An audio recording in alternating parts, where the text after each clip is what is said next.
Magandang araw muli ay mag-aral tayo ng salita ng ating Panginoon at doon pa rin po tayo sa series natin ng Kristiyanong Wais. So yung topic natin ngayon medyo interesting to at tiyak na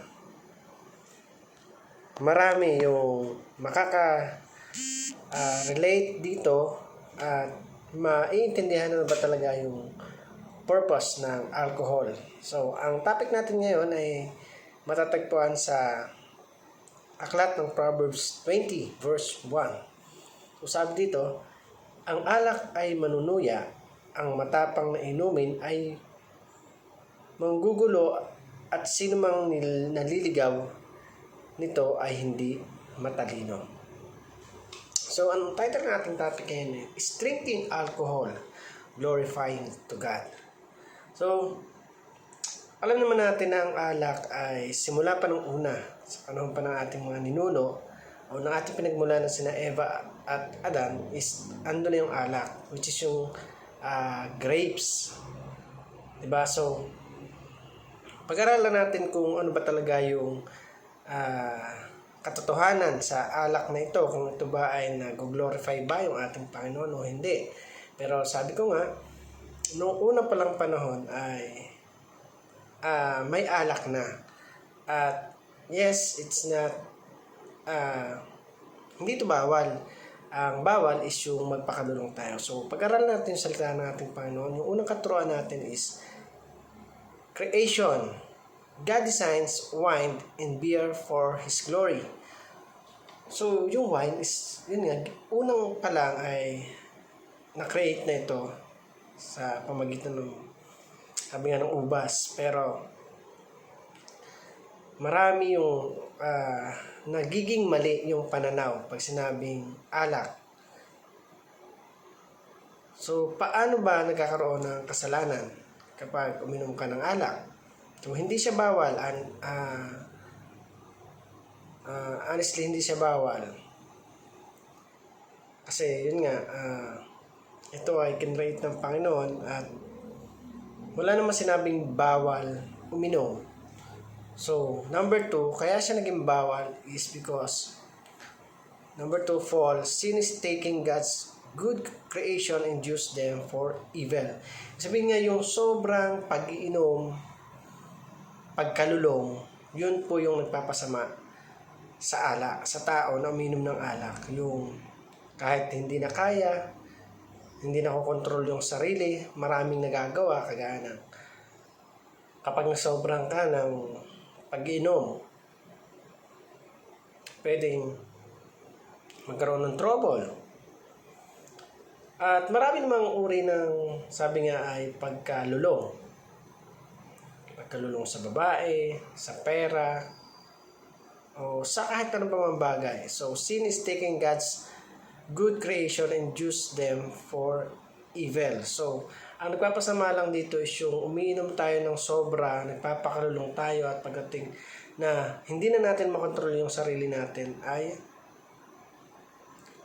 ano nangyayari? Nakakagawa na tayo ng mga kasalanan na hindi dapat. So, number 3 sabi dito, redemption. Wise people choose moderation over indulgence. So, ang tao daw na matalino, mas pinipili niya yung moderate lang na pag-inom o yung nakokontrol. Ibig sabihin may hangganan yung pag-inom niya. Yung tumikim ka,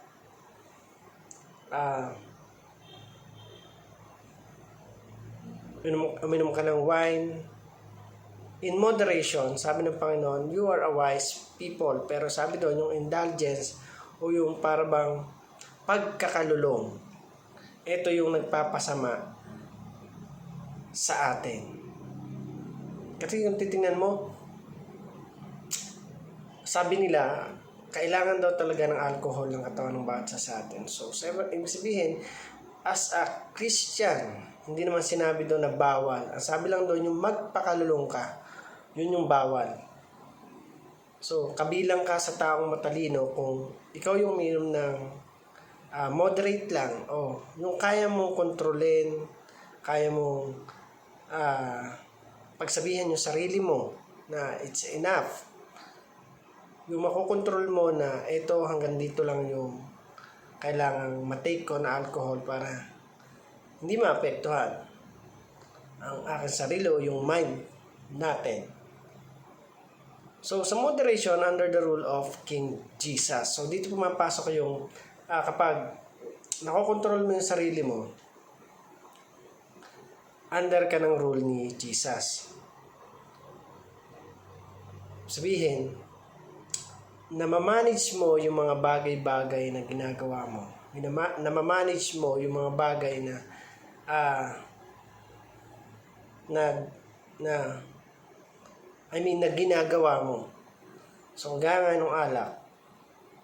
Sabi doon, hindi naman masama ang uminom. Ang masama is yung malasing ka. Yung masobrahan ka at dumating sa point na hindi mo na makontrol yung sarili mo. So, yung isa naman, indulgence under self-rule. So, sabihin, nagpapakalulong ka na at ang kumukontrol nito ay yung sarili na ikaw yung nagdidesisyon, hindi ka nagbibase sa ating Panginoon. Sabihin, indulgence, yung lulong ka, yung ayaw mo na kinukontrol ka ng ibang tao. So, indulgence under self-rule. So, sabihin, sarili mo na yung nagkocontrol sa'yo. Wala na, labas na ang ating Panginoon doon. Kasi hindi ka na makikinig kasi gusto mo masunod yung sarili mo. Masunod yung sarili mong kagustuhan. So, yun. Para naman po sa ating application, sabi dito, so, be wise by seeking God's creation purpose. So, sabi doon, maging matalino tayo sa pagkakilala sa ating Panginoon. Kasi alam natin na kinray tayo ng Panginoon na kakaiba o espesyal. At gawin natin to bilang balik sa ating Panginoon na maging sabi nga, matalino tayo sa mga tinatahak natin sa buhay at alamin natin ano ba yung tunay na purpose ng buhay ng bawat isa sa atin.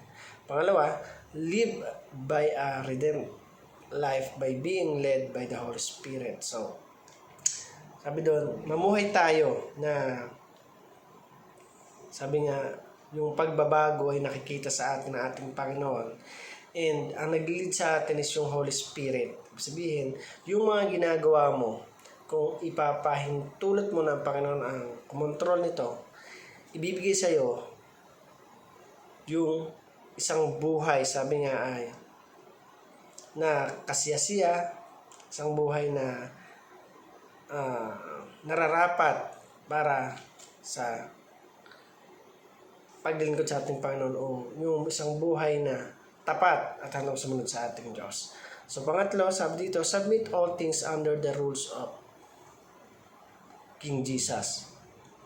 So, ibigay natin ng buong buo yung buhay natin, yung mga ginagawa natin, isubmit natin at ipatama dun sa rules na mayroon yung ating Panginoong Jesus. Maraming bagay yung binibigay sa atin, maraming bagay, maraming kapamaraanan yung kaya nating gawin para maging karapat-dapat sa ating Panginoon. So, ano man yung mga bagay na gagawin mo, submit natin ang lahat ng ito sa ating Panginoon at hayaan natin siya yung mag-guide sa atin. Hayaan natin siya yung manguna sa buhay ng bawat isa sa atin. Let's submit all things under the rules of Jesus Christ. So, sabi nga doon, hindi masama ang mag-inom. Ang masama po is yung magpakalulong.